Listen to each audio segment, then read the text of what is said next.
Welcome back to yet another Buffalo Bills pregame. It's your friend Randy here. I'm hanging out with Jared and Dan, and we're here to discuss the Bills' big loss to the Dolphins and the upcoming game to the Tampa Bay Buccaneers.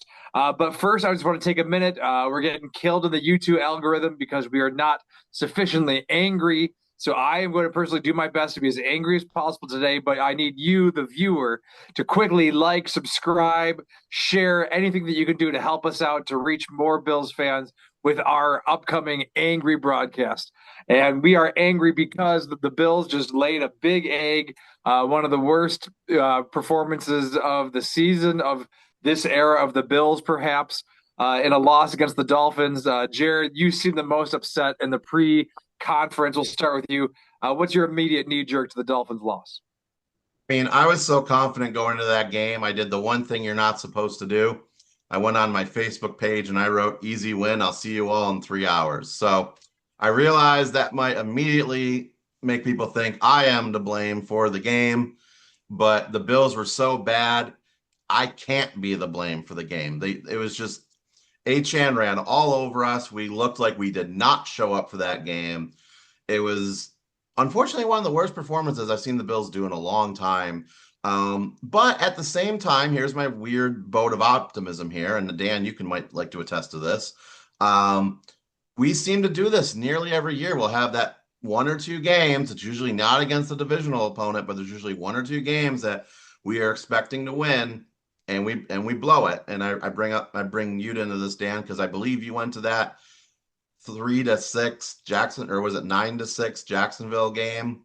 And then they lost that one, right? Yeah, yeah, that was not great. Good feel. Yeah, I remember that 9-6 game. That was a dark time in Buffalo Bills history for sure. Yeah. The extra weight of this being a division loss. Dan, do you think that this loss is a game that comes to bite us down the road? I think the way that they played, it's certainly not a good outlook. The way the games that they have coming up are not going to get any easier. And they just looked unprepared and I just looked like they didn't want to be there. I think it almost was too hot. It looked like they were just gassed at the end of some plays. Josh looks like he was exhausted out there. Jared, I do agree, and I think that they do have these games every year, and it's 2 weeks ago they beat the Chiefs. So, um, they beat good teams this year. It's just now the problem this year is that, well, yeah, whatever, you have that one loss a year to a bad team like the Dolphins are. This year it just so happens that the Patriots are good, and it might cost them that loss might cost them the division. Um, and yes, Jared, to add to your point about the Bills Jaguars, yes, I was at that game, and I think that one might have been worse. I don't know. That's tough. It's either this one or that or the game against the Jaguars. That was the same year that the Bills ended up going the divisional round and losing to the Chiefs. It seems like we had a lot more hope back then. Josh was a little younger. They were still on the rise.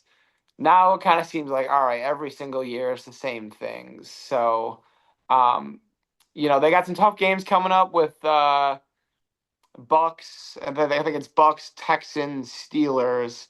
So those are not going to be some easy games. So we'll see. I think the next few weeks are going to say a lot about this team. The inability to stop the run by the Bills is in large part due to injuries on the front seven, especially defensive line is decimated without many high quality, large bodied individuals there to stop the run. Do you think that the performance on Sunday had more to do with the Bills being injured, or were the injuries on the Dolphins just as much a big problem?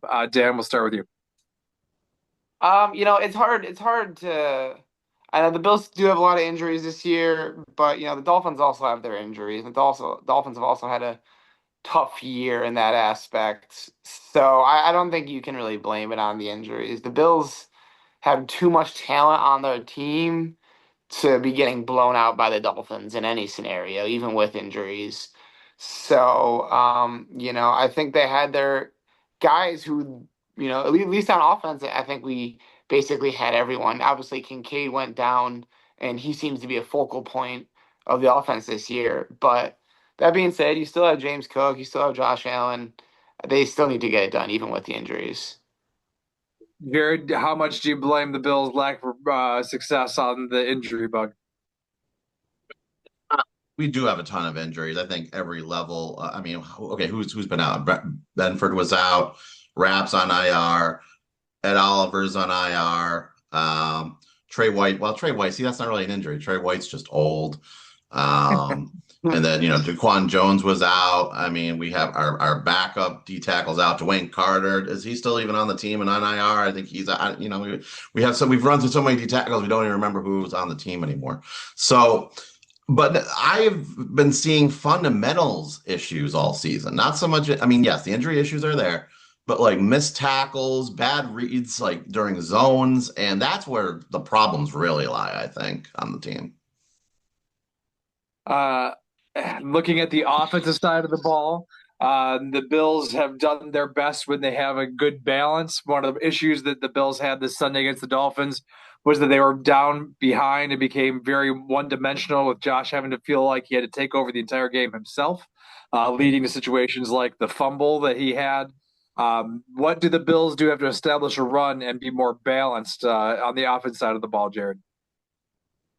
I mean, yeah, I mean, well, looking at the Bucs defense, like they're ranked eighth overall in rush defense, 22 against the pass. So, I mean, logistically, it sounds like it's one of those things where, okay, we might have to look at the pass to establish the run in this game. It really depends on what team you're playing. And so far, the teams that have had the good rushing defense have done a good job of containing James Cook, regardless of what kind of offense we run. So, I mean, I really think that what we have to do to really have any hope at all is we have to establish that pass. Like we need to have a good passing game so that it takes away from the run, so then James Cook can just do what he does. Any thoughts on establishing a balanced offense this game, Dan? Yeah, no matter what, they need to get James Cook the ball as much as possible. The more strain you take off Josh, I think the better.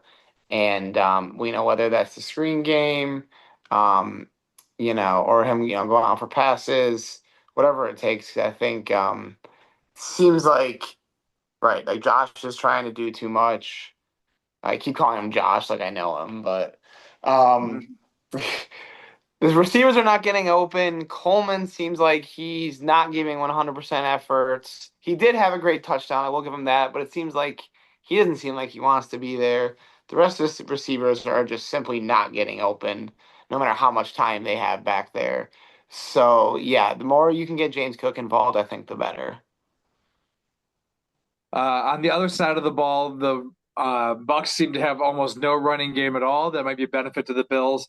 Do you think that is more a part of their plan, or the situation that they're just playing from behind from the get-go in almost every game this season?